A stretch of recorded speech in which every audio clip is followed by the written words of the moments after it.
Patrick, here we are yet again talking about the same issues with this Vancouver Canuck team. Can't get any traction one way or the other.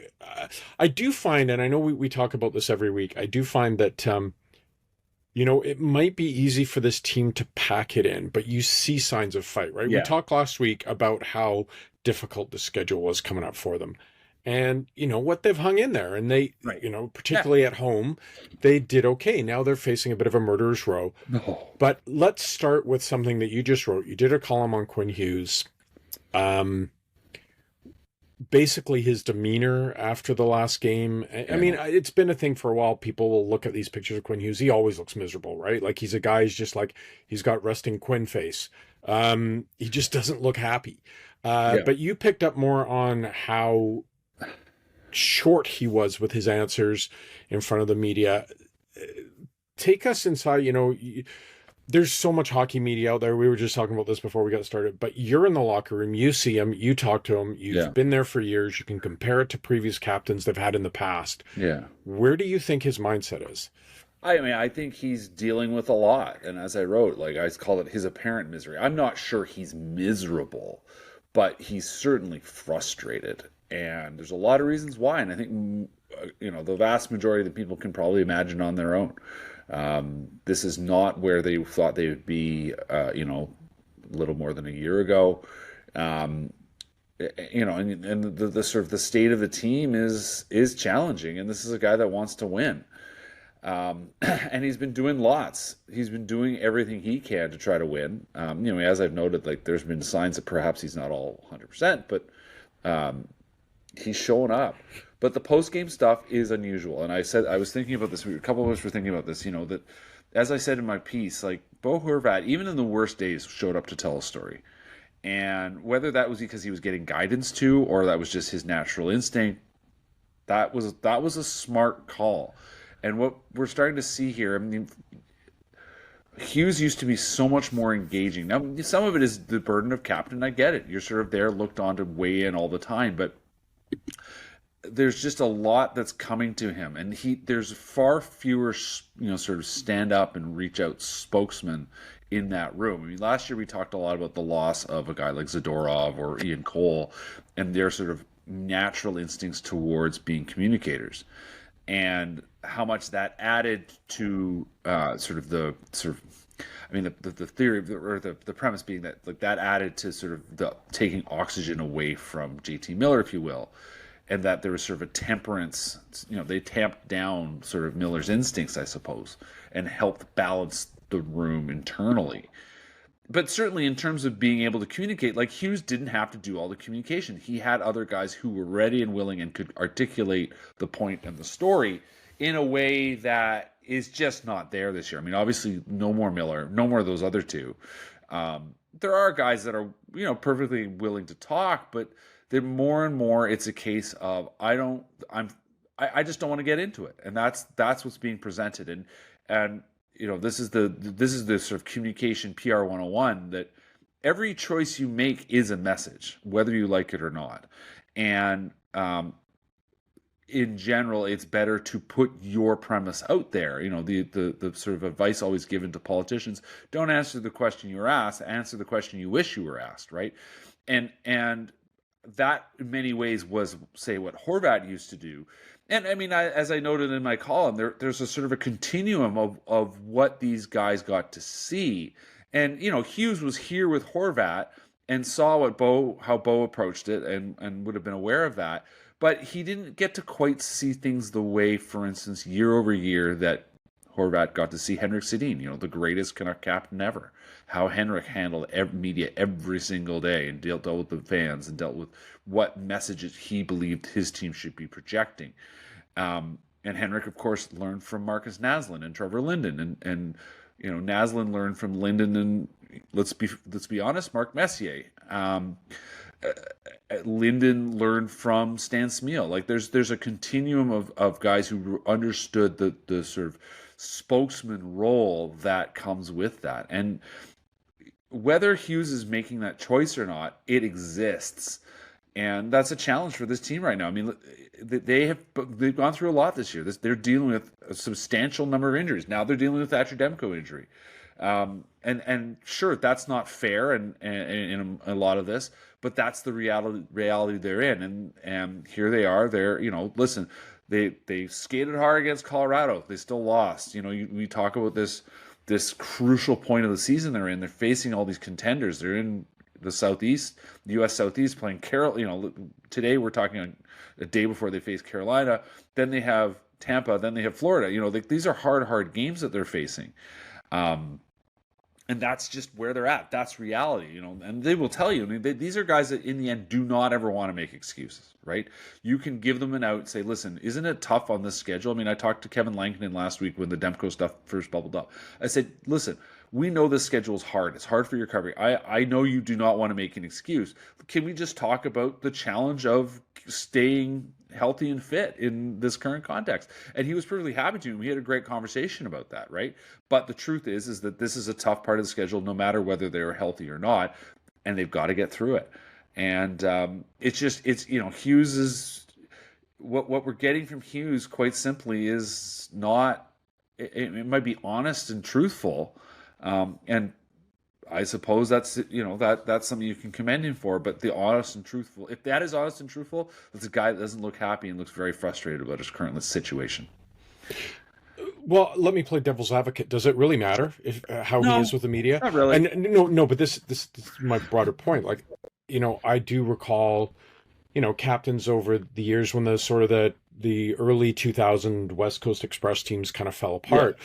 Marcus Naslund would stand in front of the camera every night as captain, and he was there, and he would answer every question, but he'd say things like, "This isn't good enough. We have to fight harder. We're not winning the puck." Blah blah. And then they'd go out and do the same thing. So they were just empty words, right? So, there is a responsibility as being the spokesperson telling the story of the team. But my question to you is, and we have our own challenges, and look, these guys aren't saying anything. We can't tell us, or whatever the narrative of the Canucks is, and that's how we do our jobs. That's what we're supposed to do. Yeah. But does that bleed over? Is that frustration bleeding over in terms of then a tense locker room that's not fun? We heard last year, obviously, we will not revisit yet again. I say this every week, the Pettersson Miller thing, but definitely the chemistry of that room was off. But if you have a captain who's shut down and clenched up and not expressive, does it matter beyond the media the message is getting, or is that a symptom of maybe a locker room that's just not enjoying their hockey? Well, I mean, in the end, body language says a lot, and his body language matches a lot of what you're getting right now. I mean, obviously, it's a team that wants to be doing better, right?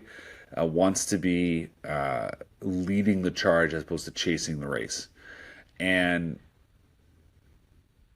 it's hard not to draw sort of a line from how his posture is to how the team's overall posture is. Now, I'm not saying if he were happy and upbeat that immediately would lead to the team. I do think it's more a case of he is reflective of the sort of frustrations that is felt overall with where they're at. This is a team that wants to be better for whatever reason, whether you want to say it's because of the injuries or because they're just not good enough, or their coach is a rookie, or the long, endless list of things we can say about ownership. Well, you pointed this out, even though he was here last year, fourth coach in 5 years. And then fundamentally, it is that I do think that the reflection of how this team is feeling is reflected in what he's presenting, and the number of conversations. I think back to when things were tough 5 years ago. You would get on repeat from a guy like Tyler Myers saying, these are the things we need to be better at. This is the challenge. We've struggled at that. And I have had some great exchanges with a guy like Myers because you can point back to that. And, I think back, we're going to keep talking about 23-24 because it was such a high point for this group. But there were many points in that season where I would go to Tyler and say, "Hey, Tyler, remember when you would say, we need to be better at this, that, and the other? And now you are." And he would sit there and smile because it actually did deliver. It wasn't just empty rhetoric for once. And in the end, I guess I'll repeat the point.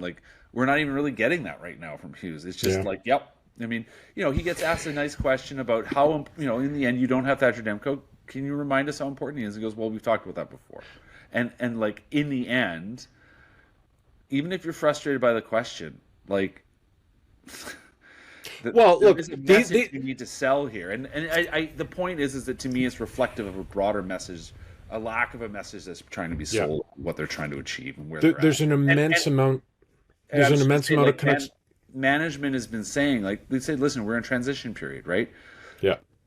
You know, is that a message that Quinn Hughes believes in? And because right now we're not hearing anything like that from him. And if that's a message he doesn't believe in, then so be it. But, if it were a message he believed in, I just feel like he would be talking about it.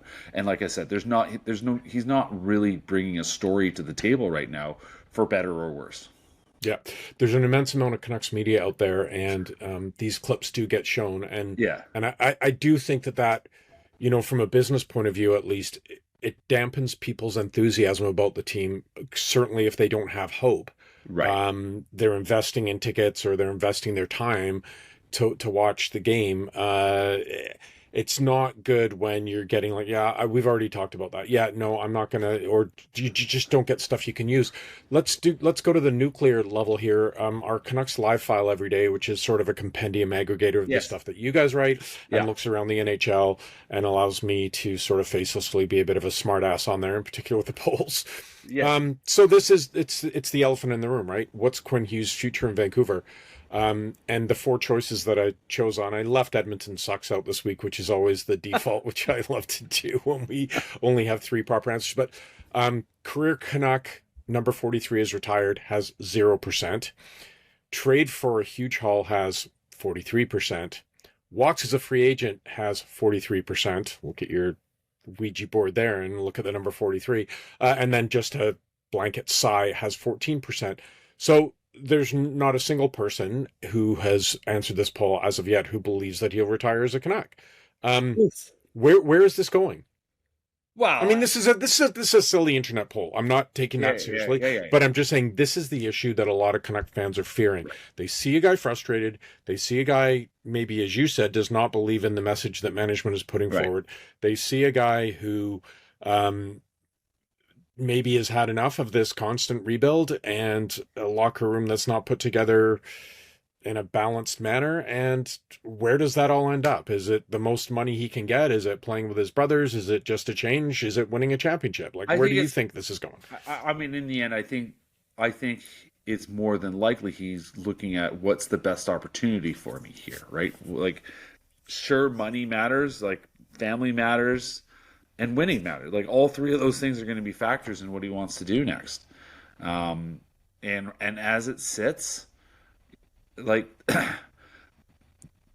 there potentially is you could make this team better quickly, but it's still hard. Like, the degree of difficulty here is hard in a new way. You go back to where things were when Rutherford took over 4 years ago. It was a cap mess. Like, the first year and a half consisted of him and Patrick Allvin unwinding the cap mess that Jim Benning had left them, and finding a new coach. He was given a coach that he says was not on a term that he had understood would be the case, and finding a new coach, a coach that he preferred, and finding players to make the core that was here already when he showed up, when Rutherford and Allvin, when they both showed up, the core was here, and finding better ways to buttress that, and they did. They were on moving forward. And then it all fell apart, partly of their own choice, because they picked JT Miller over Bo Horvat. And, they clearly didn't anticipate that there would be such a dramatic split between their two star players, and they'd have to move on from Miller. I know Bo Horvat's second in the NHL in goals right now, but yeah. Yeah, I mean, it's pretty sad. I mean, and last I checked, JT Miller same number of points as Drew O'Connor. So, they're But in a they're I guess what I'm saying is that if we're talking about Hughes' future, I mean, he can look around and say, yeah, there's some interesting younger players. I mean, Tom Villander's coming along, that's great, but they're still 8-9-1 when we're speaking, right? they're Like 28th in the they're NHL. 28th Like in the you NHL. can't, yeah, you There can't is a dress it way up. to go up, right? But how far up can they actually go from here? And so, if he has to be brutally honest with himself, is this where does he believe this is sustainable? He's seen a surge and then it fell apart. Does he think they'll be able to surge and keep it sustainable, in the next couple seasons? And if not, why stay here? Why keep going? So yeah, Kiefer Sherwood, great story. Yeah, Everyone fabulous. jokes about the projections, blah blah blah. He is top 10 Yeah. in NHL goal scoring. He's got 11 goals. He only has one assist. So I was just looking at who the Canucks' leading point scorers are. Pettersson and Hughes tied for 84th in the NHL. Like, Right. so, okay, you can parse stats any way you want. The bottom line is you're getting maybe spread out production, but those are their two stars, and Yeah. they are their top two scorers. Yeah. 84th in the NHL. Like, this is what has to happen. What does this team need most? Like, we can talk about the Yeah. penalty kill, or the worst penalty kill in the NHL, right? Awful. Yes, they're injured. Yes, they're beat up. Yeah. But what does this team? What's the most crucial thing for them to fix?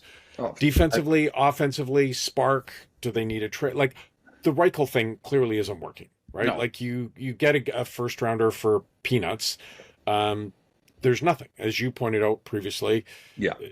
So the small trade isn't going to work. Maybe it's a big trade, but what can this, to give fans who are listening to this, to give them hope? What are the things that you would hope could be fixed that could change this team's fortune? Well, I'll just preface At least to get to the middle, just not to stay at 28th. No. Listen, I'll preface all this by sort of noting that how much of the conversation was, look how much better their defense core is. Well, if their defense core is that much better, how come they're fourth worst in the league for goals against? Yeah. I will say it's because I think Adam Foote made a choice, which was that he wants to play a looser style, and I think they're struggling with that in a lot of cases. They're giving up a lot of really quality chances. They're struggling with stopping that cross ice pass. Obviously, their penalty kill is a disaster, as we've already mentioned. But I still think the personnel is there to be better defensively. It's at this point a pretty open and shut answer to your question, which is they need another center. They knew this in the summer. They it's very clear from their rhetoric and their actions. And as I said before, there was a discussion, for instance, at the trade deadline with Ottawa about trying to get Josh Norris as a center, and in that trade would have been Philip Hedl going the other way. They knew the risks with Hedl. Like, there's lots to like about the player. And when he's been healthy, he's been a very fun, productive player. But will he ever even play again? We don't know. And so simply from that fact, they need to find another second line center. It is more and more notable how important the loss of Pius Suter was over the summer. Now, something I've not been able to really nail down was whether he even wanted to come back, but either way, that was the kind of player they could really use right now for a whole bunch of reasons. I mean, obviously, fantastic penalty killer, but a quality center, a guy who can make things happen, who makes your team better when he's on the ice. Now, he was at his best, and this team was at his best when he was, in fact, playing left wing with JT Miller and Brock Besser in the 2024 playoffs. But nonetheless, he was a highly useful player, and it was not a fluke. Like, he did a lot. So losing him was a big deal. That hurt their depth down the middle. And, we've talked so much about needing to replace Miller. They haven't replaced Suter, right? And now they've lost Hedl. And Lucas Reichel is a player, like, listen, the Canucks will tell you he's still young, right? Like, he's still young. He's got a lot of growth potential. He's just got to start potting those goals. Well, the Chicago Blackhawks gave him 170 games, and in the end came to the conclusion that they just didn't know what to do with him.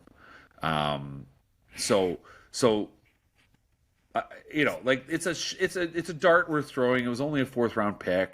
Yeah, Like it's a dart worth throwing. We'll see. Maybe it'll work out, but the odds are is he won't. So how do you find another second line center? I mean, it's going to be hard. It's harder and harder from here. You don't find guys on the scrap heap. You do find guys in a trade if you're willing to sacrifice someone else. And right now, they do have a couple defensemen. I mean, Tom Verlander, who I've already mentioned, is quickly, developing into probably an NHL defenseman already. So does that mean you can move a guy like Elias Pettersson or a guy like Victor Mancini? But both those guys are 6'7" defensemen. Those guys don't bring a lot. Most teams have guys like that already. So can you trade Jonathan Lecker-Mackey? Like he he had a great training camp. Wasn't that impactful in the NHL before he got hurt. Now he's in the AHL trying to get his game back.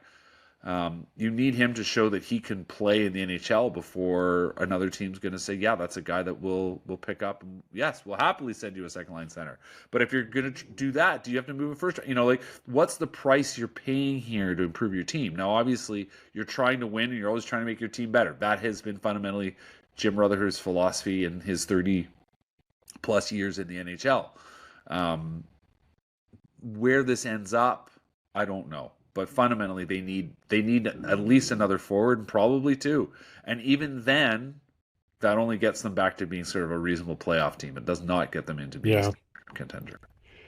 I want to delve into, before we wrap up, Elias Pettersson. We have to talk about him every weekend. I don't want to go down the road of he has to shoot more. Like Elias Pettersson. Yeah, Elias Pettersson. Sorry. So we have this Canucks fan council, and a lot of conversation on there about how, the effort is there, and he's blocking so many shots, and and he is trying it. He doesn't look as disinterested as he did in the past. And boy, is he a possible Selke winner. Sure. 3 goals, 10 assists, and great, a bunch of block shots. That's not really what you pay an $11 million player for. And in the salary cap era, it's probably not fair to use that cap number as an albatross around your neck all the time, like he is what he is. But is this what he is, that he puts in the work, that he is now more of a well-rounded player who can provide you with a bit of a spark and definitely has skill? But are we fools now for believing that at some point that elite scorer will come back? Well, I mean, there is an element. There is a bit of bad luck. I mean, you've already said it. The main truth is, yes, he needs to shoot more when he has the puck. The good news is that the puck is in the right spots when he's on the ice. Like, this is a player that is seeing he's making a positive impact when he's on the ice. The truth is, though, also that that you can only sort of lean on, well, he's just unlucky for so long. Like, at a certain point, you have to start making your luck. What I would say is that we are seeing him around the net. We're seeing, there's lots of good things. He's doing a lot of things. I'm less and less anxious about him in terms of what he needs to do. I've just pulled up his numbers here. Now, like the rest of his team, they're giving up too many shots when he's on the ice. Yeah. Like that's just a difficult thing. He is also, at the same time, the quality of his shots is so far ahead of where he's been in the past. Like there is a lot of good scoring opportunities happening while he's on the ice, and in general, as much as the Canucks have struggled giving up shots, and there is a case to be made, certainly when he's on the ice, that the quality of shots against actually aren't so bad. They're giving up more in general than they have ever before, but he's at least creating more offensively than is being given away defensively. And so, you can say, all right, there's a possibility that, there's another goal, a few goals coming. I mean, we see how much Evander Kane's shooting, for instance. Kane, hasn't been a superstar or anything, but I think he's mostly been fine for the Canucks. I wish he were quicker on the back check, and his hands were quicker in terms of just distributing the puck. But in terms of the game he's been playing, which has been, getting on the boards, winning puck battles, getting the puck on net, you can't complain about that. So he, so far I would say has been a pretty reasonable winger for Pettersson. Connor Garland has continued to be Connor Garland. It's a line that when they step on the ice, you're like, okay, they're going to be fine. Now, do I feel like this is the second coming of the Lotto line. When you had JT Miller and Brock Besser playing with Pettersson, and they were incredibly dominant. 3-4 years ago. No, they aren't that good, but they are still doing a lot of things well. And so there's sort of that sense, okay, the puck's gonna start bouncing their way a little bit. Currently Canucks' on ice shooting percentage with him on the ice is 6.5%, and in general in his career it's been twice that. So some of that might be defensive play, how teams are playing him, but at the same time, I think it's also just a statement about the fact that they're creating a lot of opportunities. The puck just isn't quite going in. I mean, when they were playing, I'm trying to remember, Columbus last Saturday. I was covering the game. There was a puck. There was a shot, and I can't remember who made the point. I think it was a Hronik shot that went off the end boards and came back to the front of the net. And Pettersson made a pivot in front of the net, got his backhand on it, and was trying to whack in the rebound. And Elvis Merzlikins made an incredible save. Merzlikins was not very good that night, but he made a fantastic save, stretching his foot out to block the puck. It was a great play by Pettersson. It was a great read, and it was a great play by the goalie. Does that happen every time? No.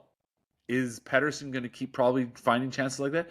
Based on what we've seen, I would say he is going to keep finding these chances. So is there a swell of goals coming? No. Are there a few more goals coming? Yes. Right now he's on pace for 60 points. That simply isn't good enough. Is he going to suddenly find enough points that will put him on pace to get him at least a point per game player, which is what we said he needs to be? I can't say no, but I can't guarantee it either. So, yeah, Pettersson is sort of, he's far from the biggest. He's not the least of their problems. But he's far from the sort of biggest problem they have. That said, they still need more.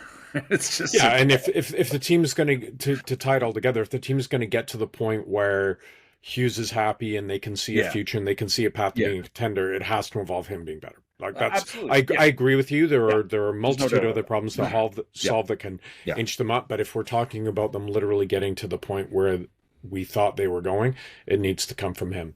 Yeah.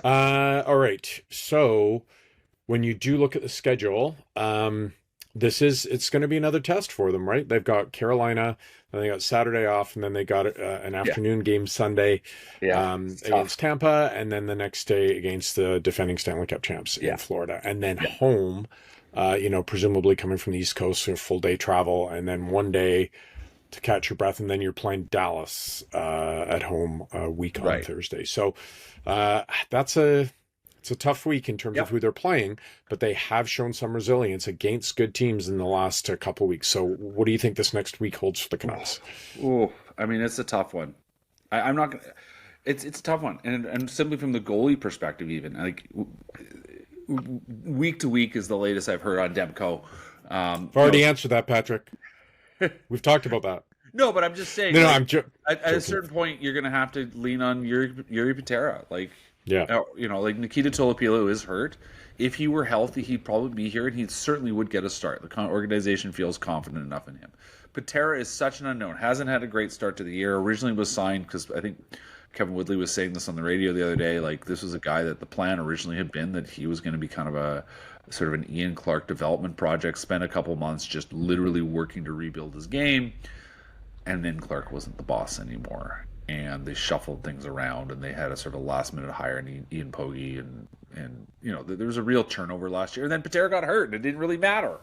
So, a guy that has certainly been good enough to be on an NHL radar. The Vegas had him and gave him some NHL starts, and he clearly didn't do great, so he wasn't part of their future. But yeah, I mean, it's a challenging week here. And can they pull out? I mean, this is the NHL, right? There's always a win that you don't expect. So they're going to win at least one of these games on this road trip. There's no doubt in my mind that they're just not going to get swept.